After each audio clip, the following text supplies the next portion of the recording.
we squared it up. Democrats played dirty, but we got the dub. It's been a long campaign, from Queens to Tampa Bay, but I praise God that he let me live to see this precious day. From Israel to Iran, and Russia to Ukraine, Joe made us a joke, they don't see us the same. How close we've come to World War III is insane, but now I'm back, I'm about to put some more respect on our name. The deep state run out of time, now they're terrified. They couldn't get a case of stick, but Lord knows that they tried. Bulletproof from built to thrive, that's just my vibe.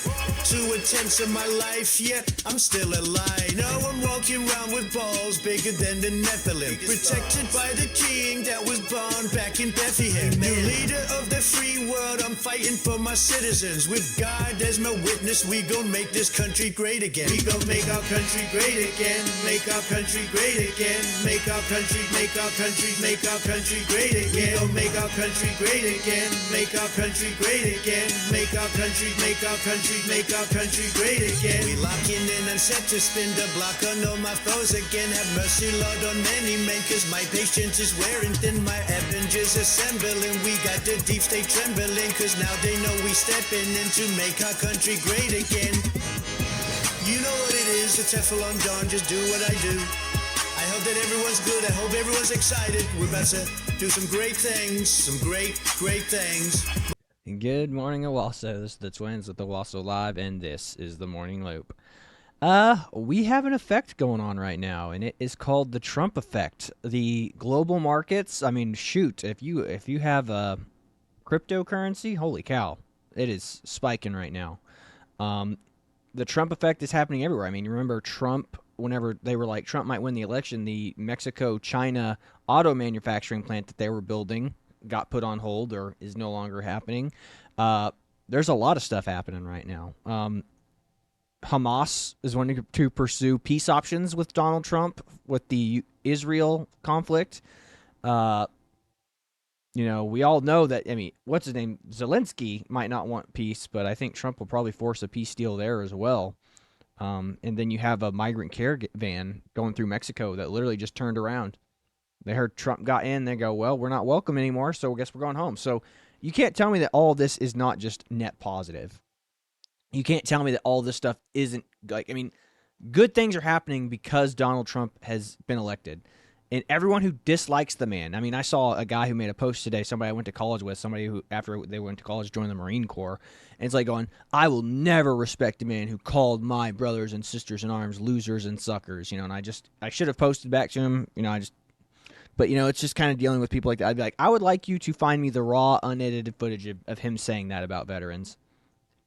In full context is what I would like to have you say. I will watch the whole 2-hour thing with you. But, you know, it's just one of those things where the guy posts, you know, it's a TDS guy. You know, it's like he posts something about Trump every single day. It's like going, oh, the 20 million voters. He goes, that's not a scandal. You guys are just in a cult. You know, that's the type of person we're dealing with, you know, so. But then again, no one ever accused Marines of being smart, so. But with that being said, I mean, I guess you got some smart Marines. I mean, what, J.D. Vance is going to be giving orders for a while now? That's the joke. The E4 Mafia just is giving generals orders now. Yeah, I like it. Anyway, but we got a good show for you today, so whenever Chad's ready, we'll just start pulling up videos, and we'll just kind of dissect the Trump effect today. Absolutely.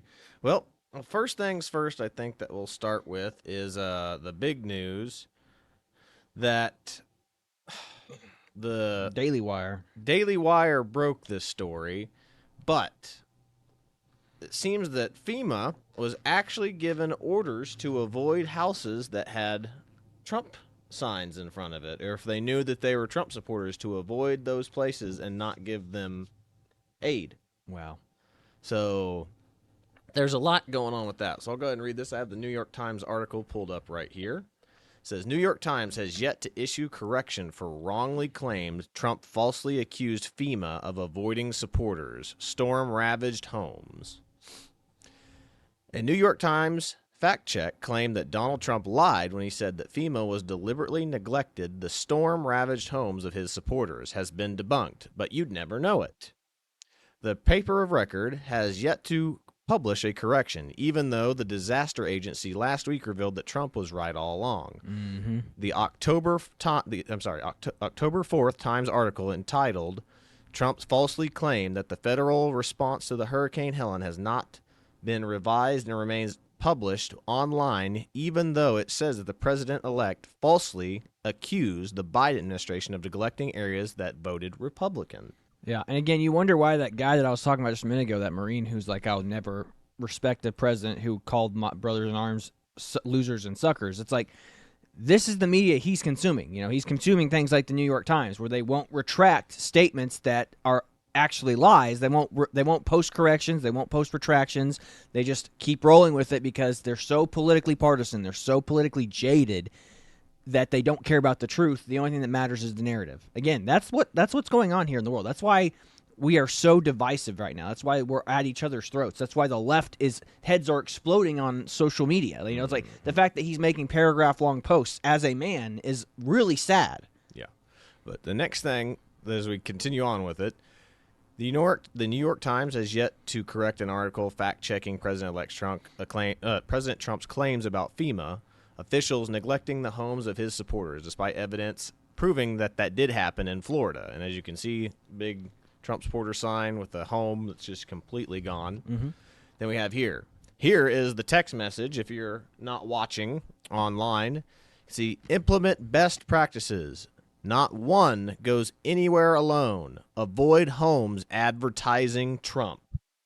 Practice de-escalation and preventative measures. Communicate and follow the rules. Bring a towel with you.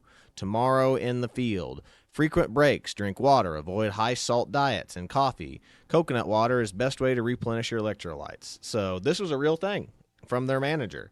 It says FEMA employees in Lake Placid were instructed to avoid homes advertising Trump.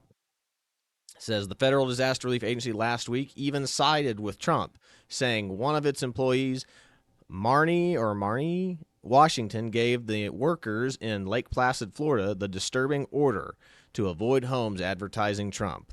In best practices memo to employees obtained by the Daily Wire. Mm-hmm. 39-year-old Washington also allegedly issued the cruel edict verbally to workers on the ground. One of these workers wrote a message in FEMA's tracking systems about skipping houses saying, "Trump sign, no entry per leadership," according to the screenshot obtained by the outlet. FEMA Administrator Deanne Criswell called Washington's actions a clear violation of FEMA's core values and principles to help people regardless of their political affiliations. And there's a picture of her right there. And are we surprised that, who it is and all that? It's amazing, though. I mean, these people need God. They need Jesus in their life. I mean, Jesus said, turn the other cheek, love your enemies.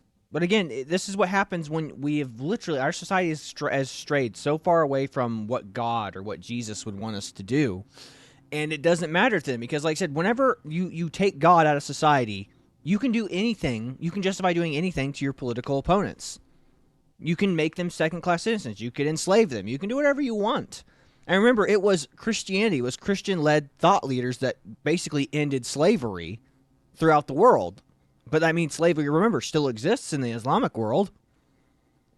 Granted, and slavery exists. Yeah, and in China. I mean, yes, it does, and it exists here in America too. But it's an underground trafficking ring that nobody openly supports. There's no. I'm sure there are elites in Hollywood and elites in Washington that are happy with it, but they would never openly come out and go, "Slavery's good," because that's how well our society has done rooting out the cause of slavery, the evilness of slavery.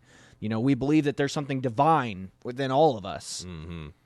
But I'll keep reading on. Yeah. Let's see here. Yep, there's a actual survey filled out from one of the employees. Mm-hmm. Trump sign, no contact per leadership. Form shows the FEMA employees did not make contact with houses with a Trump sign via the Daily Wire. This employee has been terminated, and we referred to the matter of the Office of Special Counsel. Criswell added their statement. She further pledged that she would do anything I can to make sure this never happens again. A little late for that. In my opinion. How many people suffered because of this woman's order? Mm-hmm. How many people could have utilized help and the resources that were there, But I mean, again, FEMA sucks, And remember, there were literally articles going around of people going on Facebook saying, it's because my father, who was happened in the accident in FEMA, was in the incident in FEMA, refused FEMA aid. I blame Republicans and and these people that have been lying about FEMA all along. It's like, well, actually, it turns out that conservatives are right. FEMA was not helping, and two, they were actively not helping. Yeah, we already Trump did supporters. the episode on where they were talking about how they're going to prioritize DEI over. It's like, oh, if you see a white person, just keep going. White family owns this house, continue. We got to find people of color, trans, LGBTQ people. It's like when people are suffering, it doesn't matter who they are, what their gender is, what their identity is, what their religion is. You help them. But again, this is what happens when you have evil government policies, when you have evil things like DEI, when you have DEI initiatives put in place. DEI is evil. It encourages evil. It tells you to evaluate people based on who they are and what they believe instead of just going to help people. Mm-hmm. Then getting back to the article, yet in spite of Washington's termination, the agency's chief admission, the October 4th Times article was written staff reporter and fact checker Linda Quee Fact checker, my ass. Mm-hmm. Still accuses Trump of fibbing about the federal government giving preferential treatment to those who didn't support his campaign. And man, there's just so much. Look at all that debris right there. And I should see there's a Trump Vance sign right there. You're fired, Kamala. That's pretty funny. Yeah. And anyway, debris from Hurricanes Milton and Helene outside a home of a Trump campaign sign flag of Treasure Island, Florida, November 5th. So the House of Representatives Oversight Committee said that it launched several investigations to look further into reports and ensure FEMA is sticking to the mission to help Americans of all political persuasions. In an X post, a Fox News contributor, Joe Concha, viewed more than 350 times. User dragged the gray lady for leaving the erroneous accusations on its website. Good Lord. And that's pretty much it. You mean to tell me that they were lying and that they were in fact lying? Asked one incredulous user. The other person wrote, the few remaining New York Times subscribers should demand a retraction and an apology. The post message sent to the Times asking whether or not the article would be corrected or updated has not immediately been returned. And again, it doesn't matter. It's like I said, like the people who are subscribed to the New York Times, right? Yeah. Like do you think they care? They subscribe to the New York Times because they love what their little political takes are. They don't care about the truth, and that's what's happening here. It's like we don't care about the truth; we care about the narrative, and that's what people want. It's like they don't care. They want to see their political rivals suffer. They want their political rivals to die. They don't care.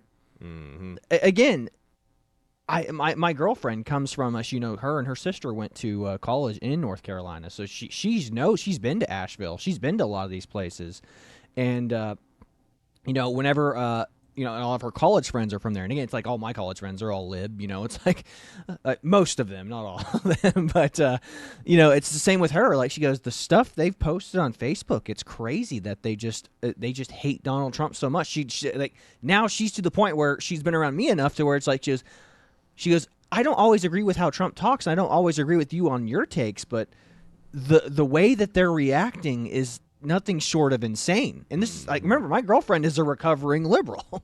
Yeah. Recovering. Yes, she's a recovering liberal. But she literally cannot fathom the things that she's reading on her friends' posts from North Carolina. She's like, well, I don't understand why you guys were so in bed. I mean, her and her sister are not huge Donald Trump fans, but you know what? They thought Kamala talked down to people like them. She was like, she talks to all of us like we're retarded children. Like, that's what my girlfriend thinks. Like, I'm just like, hey, baby, I hear you. She says a whole lot of nothing. Yep. But moving on to like the next topic that I think, unless there's anything else you want to hammer on, that is, I just find it completely ironic. Said Kamala Harris campaign is $20 million in debt, despite the fact that they raised over $1 billion in campaign funds. They're $20 million in debt. And if that doesn't sum up Democrat policies, I don't know what does. I mean, they raised, 3 times more than Trump did? Yeah, like at least. Like Trump, they said, it'll say in this video right here, but I think he only raised like maybe $400 million, like just shy of $400 million. Let's check it out. So, all right, here we go. Kamala Harris's campaign has ended in financial turmoil, according to multiple media reports. Despite raising over $1 billion, the campaign has reportedly finished at least $20 million in the hole. According to a Politico reporter, two sources say Harris's campaign is now $20 million in debt after raising over $1 billion and still having $118 million in the bank as of October 16th. FEC filings confirmed the Harris campaign had a total of more than $1 billion raised, spending approximately $900 million of it by mid-October. But 3 weeks later, even that $100 million left over was dried up and then some. In contrast, Harris raised twice as much as Trump. FEC filings show Trump's campaign raised less than $400 million and still held a cash reserve of $36 million.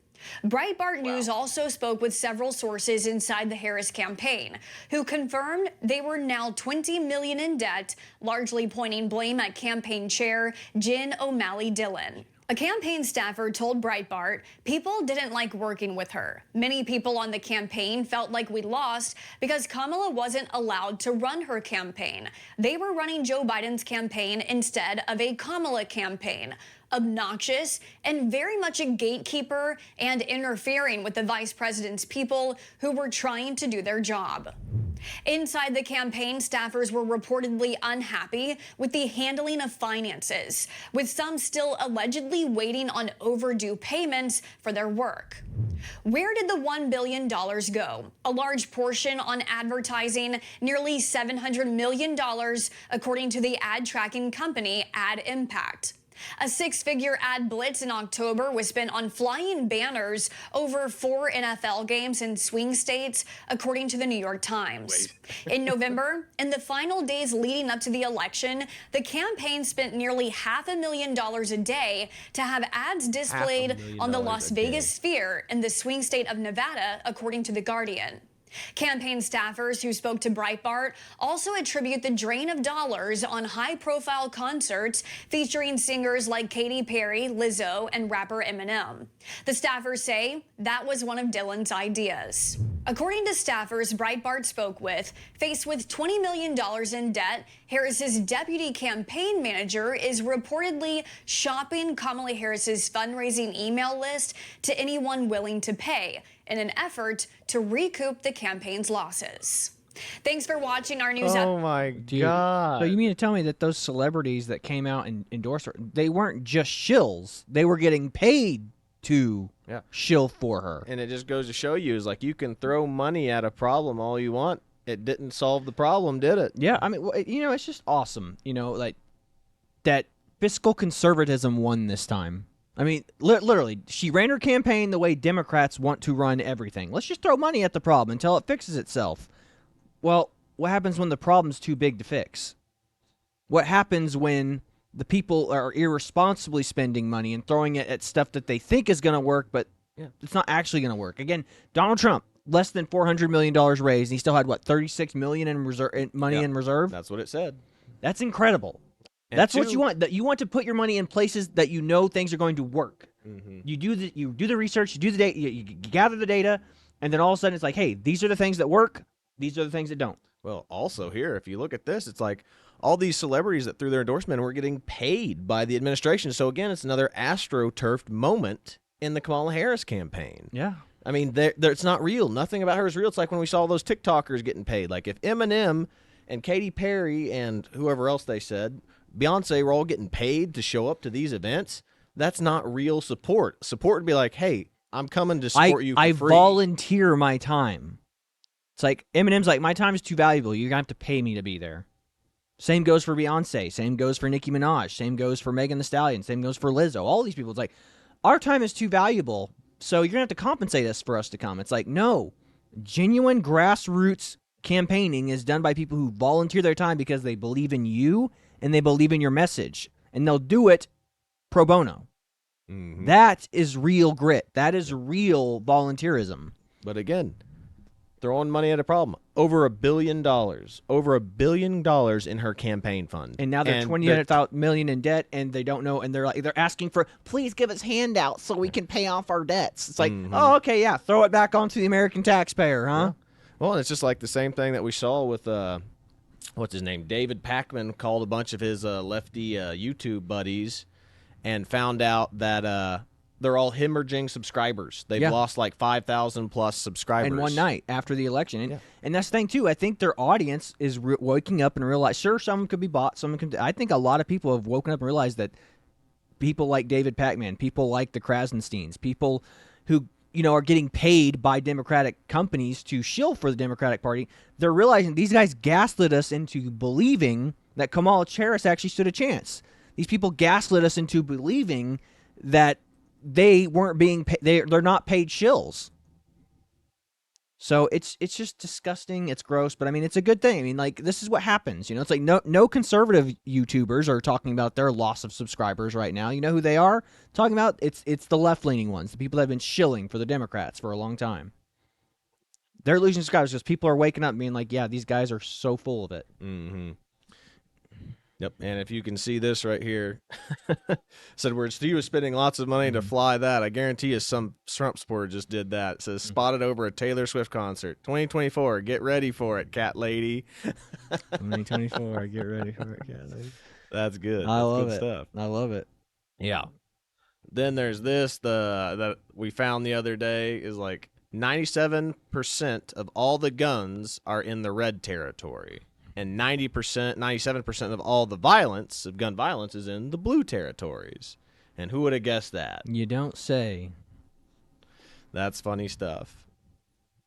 But anyway, but the next thing I have pulled up here is, I guess this is what, I don't know if he's the actual pick for the border czar, but if it is, this is epic. And so this is the guy that owned AOC at the former border advisor or whatever. Mm-hmm.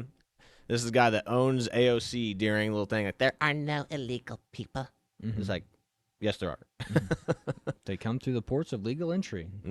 I'll go ahead and play this real quick. Through this memo. You're not the author, but you signed the memo. Yes, a zero tolerance memo. So you provided the official recommendation to Secretary Nielsen on for the United States to pursue family separation.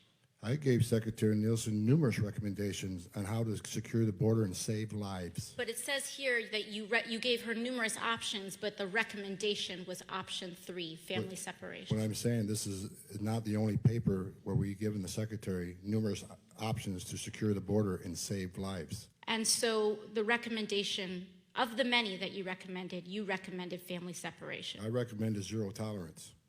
Which includes family separation. The same as is with every U.S. citizen parent gets arrested when they're with a child. Zero tolerance was interpreted as the policy that separated children from their If I get arrested for DUI and I have a young child in the car, I'm going to be separated. When I was a police officer in New York and I arrested a father for domestic violence, I separated that father from his Mr. family. Holman, with all due respect, legal asylees are not charged with any crime. When you're into the country illegally, it's violation 8 United States Code 1325. Seeking asylum is legal. She is If you want to seek retarded, asylum and man. go through the port of entry, do it the legal way. The Attorney General of the United States has made that clear. Okay. Again, and the left touted that as a victory for AOC, not a victory for that guy. I mean, he was calmly stated his point, and he pointed out that they are breaking the law according to the Attorney General. But again, they don't care. It's all about toxic empathy. AOC is the poster girl of toxic empathy. I will throw my hat behind whatever makes me feel good. And again, separating kids. Like, again, how do you prove that the people that are with these kids are their parents? I'm pretty sure I watched the movie Sound of Freedom, and that old white guy in that car with the little Mexican goes, "This is my nephew." It's like, we don't know that. He's just saying that's my nephew. You got to do a blood test. You got to figure it out. But they don't care. They wanted all these they wanted to destroy the country through mass immigration.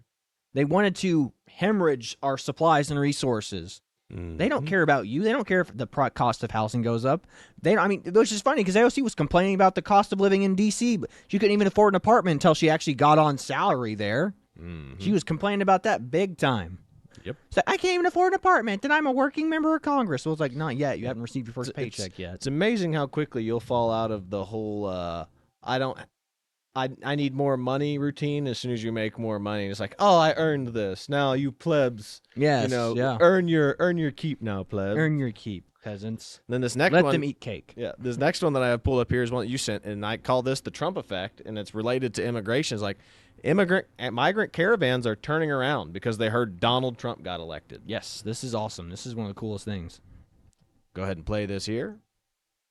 Mexican officials say a migrant caravan of thousands that was headed to the border is starting to break up and turn back. In fact, Newsweek reports many of the roughly 3,000 migrants abandoned the caravan and turned back fearing deportation after getting word Trump had won. Also, a federal judge ruled against the Biden-Harris administration's plan to fast-track permanent residency for illegal migrants married to U.S. citizens. And New York City Mayor Eric Adams ending a controversial program that gave taxpayer-funded debit cards with up to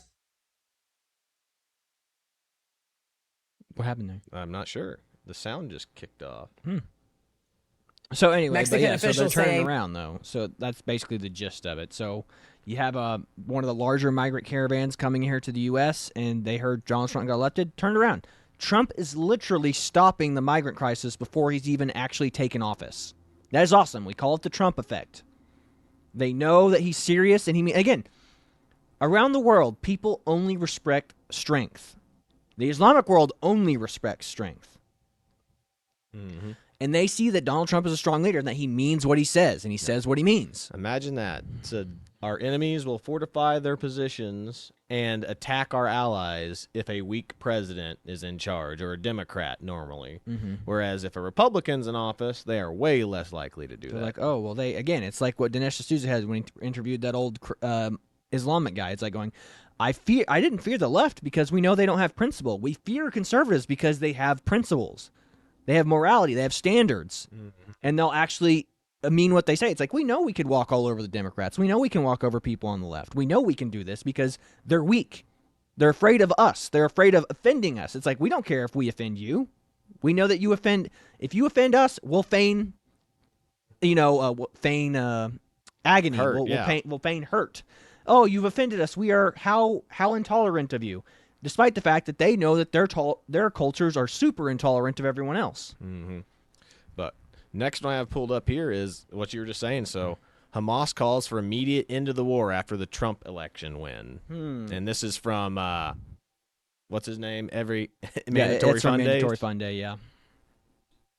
So this is absolutely massive news. Less than 24 hours after we got, what we have so far for the results of the election, you've got Hamas leadership basically saying they want to bring an end to the conflict that is raging in that region. I do think that there's going to be a level of misinformation that is, put out associated with this, because what it looks like to me from statements made by Hamas leadership, they're saying that they want independence. They want to be able to run their own sovereign state, and they're not literally ending the conflict right now. It looks more to me like they're asking President-elect Donald Trump to facilitate negotiations, but I could be wrong too. This group of people wanting to end this conflict is pretty remarkable, though. And, I think it's a sign of hope that it can end. It'll stop, hopefully in the near future. Hamas is wanting... Yeah. So, again, the Trump effect. The world and the global markets and our global enemies are responding to the Trump effect. They're responding to the fact that Donald Trump has been elected. He is the president-elect. And they're like, hey, even if I'm incorrect about Hamas, knowing that Donald Trump's back in office, what Mandatory Fund Day said there is true. It's like they might just want him to be the facilitator of a ceasefire. And then they'll come back and do it again when a Democrat gets reelected. That's all they do. That's all Hamas does. They just hide and wait. They'll rebuild their infrastructure. They'll rebuild their supply lines. All the aid foundations will not feed the hungry and the homeless and the hurt kids. It's going to feed Hamas. It's going to fill their infrastructure. It's going to help them. I mean, we should not put any more donations or funds into Gaza. Yeah. Or the Strip. Yeah, it's the Gaza Strip. Yeah, you're So right. we shouldn't put any money in there because all of our aid money is just going to go to rebuilding the underground tunnels. It's going to go to reestablishing supply lines and training for them to do another attack on Israel. And again, you have to remember is the people of Gaza, all the Palestinians voted and elected Hamas into power. This is not like Hamas got in and was like, "Hey, we're taking over." Which I mean, they haven't had an election since, but it's the same thing. They voted for it. Is it again? Christ told us to turn the other cheek. We should pray for our enemies. But again, they make it incredibly hard to feel bad for them because these are the same people, like in Hamas and the Gaza Strip. They were all celebrating whenever 9/11 happened. You can go back and look at footage of them celebrating when they hear, they're like, America's World Trade Centers were destroyed by Islamic jihadis, and they were like, yes, America's been hit. Americans are dead. Christians are dead. They were happy about it. Yeah, they were. They were. And this next one here I have pulled up is one that you sent me of China's Xi Jinping congratulating Trump. So, again, the Trump effect. Even these evil, evil people are showing their respect to Donald Trump because they fear what he may do to them. Mm-hmm. Reacting to Trump's sweeping victory, the Chinese Communist Party leader congratulated the president-elect while watching his own stock market plunge. What could a second Trump term mean for China? Trump is expected to place 60% tariffs on goods made in China, in line with one of his major campaign promises. I believe that Trump's threat of 60% tariffs will likely happen. To keep the promises he made to Americans on the campaign trail, Trump is primed to appoint a top-notch cabinet, a list of potential candidates for the key positions. And Germany has arrested a U.S. man for allegedly leaking military intelligence to China. The American used to work for U.S. forces stationed in Germany.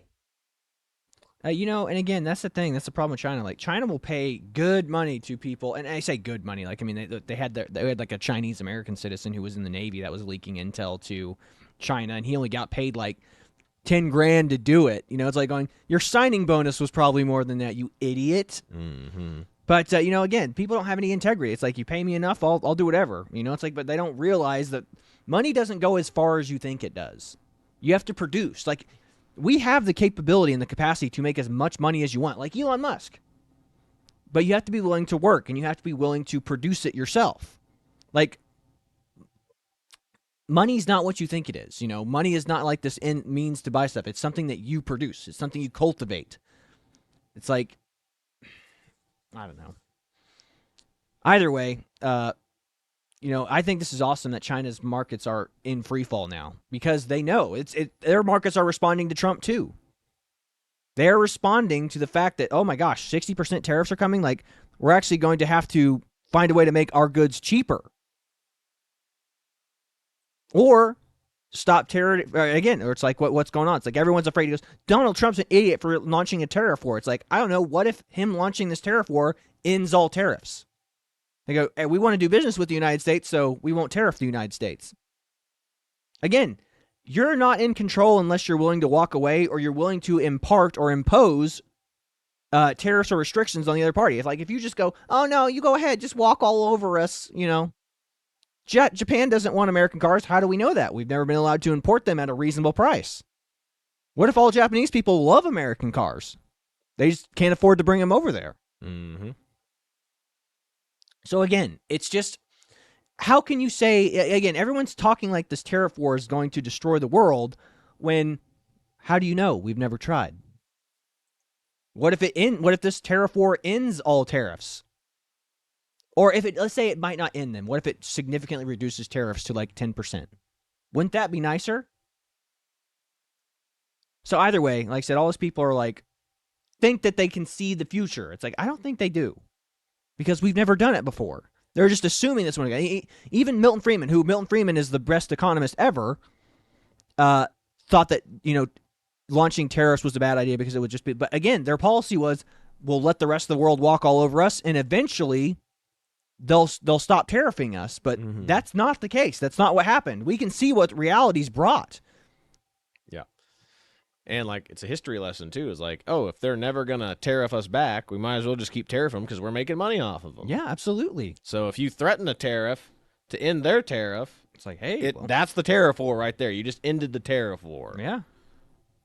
So that's really all I've got. Like I said, I've got a couple other things that we can save for the day or tomorrow. This is the one that you sent me. I'm not even sure what this is. This looks like something that have to do with like stock market prices going up and all sorts of stuff with the Trump president effect. yet. Have you seen what's happened in the last 48 hours? The misogynist appoints the first ever woman to be chief of staff. The Taliban announced they want peace with America and to be taken off the terrorist list. Putin came out and said that Western civilization is not an enemy. Mexico has started securing the border in, of course, response to tariff threats. Saudi Arabia is kicking out all of their Hamas leaders. New York is cleaning up their illegal migrant crisis. Xi Jinping came out and said he wants to peacefully coexist with China and said that they respect American people. The European Union chief finally came out and said, hey, America, can we start buying LNG from you so they stop buying from Russian gas? Putin says he takes Donald Trump's plan to end the war with Ukraine very seriously, and Russia supports it. The Houthis are stepping back. The Hamas called for an immediate end to war. This is restarted, didn't it? Yep. Yeah. Look, guys, this is the Trump effect. What that guy is talking about right now. Everything we just went over. I didn't know about the whole Taliban wanting to be taken off the terrorist watch list. We want to be good people now. It's like, no, you're staying on the terrorist list. But well, they're remembering when he dropped the Moab on them, the mother of all bombs on them. Look, this is the Trump effect. Love him or hate him, the markets are better. Our enemy and rival markets are down. The illegal immigrant crisis is turning around already. And again, he's not even in office yet. I don't care what anyone says. You know, like you'll have all these left-wing screamers like, this is all because of Biden. Biden's the reason that all this is happening. It's like, what are you talking about? No. This happened the instant the election was won by Donald Trump. Yes. The markets are responding to Trump, not Biden. And these leaders are trying to make deals with the future president of the United States. They're not making deals with Biden. They're like, hey, we need to actually get ready for the new guy coming in that's he could possibly mess us all up. Mm-hmm. So, I mean, that's it, guys. The Trump effect is what we should have titled this video. Yeah. But yeah, this is the Trump effect. And so far, it is glorious. And I'm hoping we have another glorious 4 years ahead of us. Nothing's perfect. The only one person was ever perfect, and that was Jesus Christ. But, things are looking up for us, and I'm hoping that the cost of living comes down. I'm hoping the price of housing comes down. And I'm thinking Donald Trump can handle these issues and these situations. So I think that's about all we've got for you today, folks. We'll be back again tomorrow. And with that being said, this is the Twins with Owasso Live. This was the Morning Loop. Be sure to like, share, and subscribe so you too can stay in the loop. But that's about it. God bless you. I think Chad's going to play us out with something. Yes, I'm going to play us out with a quick video here. Give me 1 second while I pull it up. He kind of ended the show a little fast on me. Yeah, I got to run downstairs.